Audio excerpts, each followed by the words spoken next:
Hey there. So, imagine you're in a bit of pickle.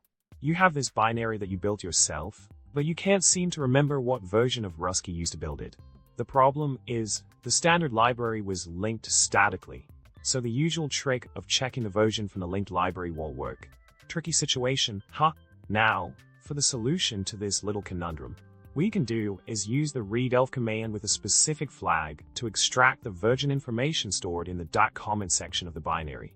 By running readelf p.comment binjack grep rust version, you'll be able to pinpoint the exact version of Rust that was used to compile your binary. Voila! That way, you can finally put your mind at ease and know exactly which version was in play.